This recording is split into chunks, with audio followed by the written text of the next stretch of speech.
Alright, here we go. So first thing first, I'm going to eliminate my x's. I'm going to use my first row to get zeros in the first column. So if I were to try to get a 0, I can just add these because 1 minus 1 is 0. So I'm going to do row 1 plus row 2 to make my new row 2. So when I write my new matrix, I'm going to leave row 1 the same, and I'm going to do row 1 plus row 2. So 1 plus a minus 1 is 0, like I planned. Negative 2 plus 3 is 1. 3 plus 0 is 3. 9 minus 4 is 5. Perfect. I can get this 0 while I'm at it. Using my first row again to get my 0 in my first column, if I do negative 2 times this plus that, that'll do it. So I want negative 2 times row 1 plus row 3 to make my new row 3. So negative 2 times row 1 plus row 3 to make my new row 3. So negative 2 plus 2 is 0, like I planned. 4 minus 5 is negative 1. Negative 6 plus 5 is negative 1. Negative 18 plus 17 is negative 1. Ta-da! Now, I'll use my second row to make zeros in my second column. So, to make this a 0, I could take, using this guy, using my second row, 2 times this one plus that one will give me 0. So I want to do 2 times row 2 plus row 1 to make my new row 1. So when I do that, 2 times row 2 plus 1, row 1. So 0 plus 1 is 1. 2 minus 2 is 0, like I planned. 6 plus 3 is 9. 10 plus 9 is 19. And row 2 is staying the same this time, right? Row 1 stays the same the first one, row 2 stays the same for the second one. Now I want this 0 in row 3, again using row 2. So if I used a different row, I would lose the zeros that I just worked so hard to get. Try it. I went backwards many times when I was first learning this. So row 2 to get my zeros in column 2. So if I just add these, 1 minus 1, that'll do it. So I'm going to take row 2 plus row 3 to make my new row 3. So 0 plus 0 is 0.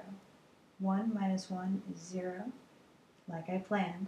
3 minus 1 is 2. 5 minus 1 is 4. So now, at this point, you could start to yank it out of the matrix. We didn't even really have to get that 0 up there. If we had just gotten this lower triangle of zeros, we can see right here that 2z, because this is my x's, my y's, and my z's, 2z equals 4. So you can see right away that z is supposed to be 2, and you could back substitute it into those to get the rest. But, in fact, let's do that. Let's do that. So let's do 2z equals 4, so z is 2. Jumping up to this one, this means that 1y plus 3z equals 5. So here we have y plus, we know the z is 2, so 3 times 2 is 6, and that should be 5. So y should be a negative 1. Jump up to this one, and I've got that x plus no y's plus 9z is 19. So x we're looking for, 9 times the z, which was 2, is 18, equals 19. So x is going to be a 1. So your final answer is 1 for the x, negative 1 for the y, and 2 for the z. And so the way I did it here, I didn't actually have to get that 0 up there, so you can ignore that step if you like. All you need is that bottom triangle and you can yank it out. Cool. If I wanted to go all the way and get those zeros there, Let me do that for you as well.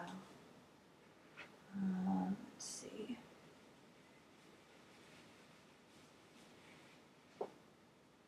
So let's say that I wanted to keep it all in the matrix without pulling it out and doing that back substitution. Remember, I started with using the first row to get zeros in the first column, second row to get zeros in the second column.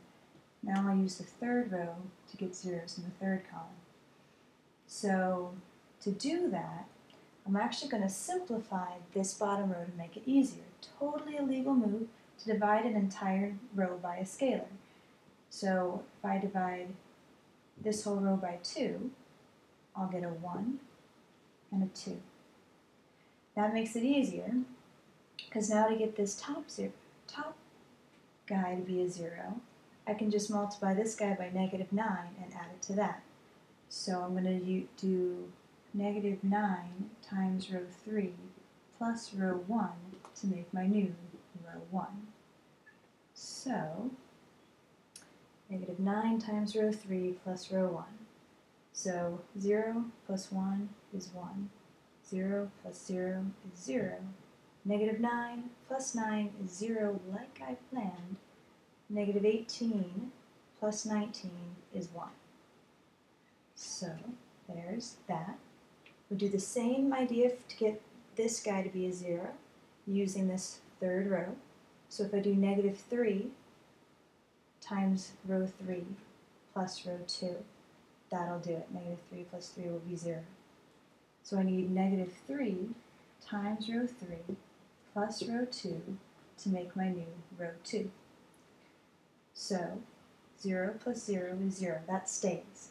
Perfect. 0 plus 1 is 1. -3 plus 3 is 0. -6 plus 5 is -1. And my bottom row, my third row, is the one that's staying put this time. So just recopying that. And now I can see x equals 1, y equals -1, z equals 2. X equals 1, y equals -1, z equals 2. It is beautiful in a way. All right, that's that.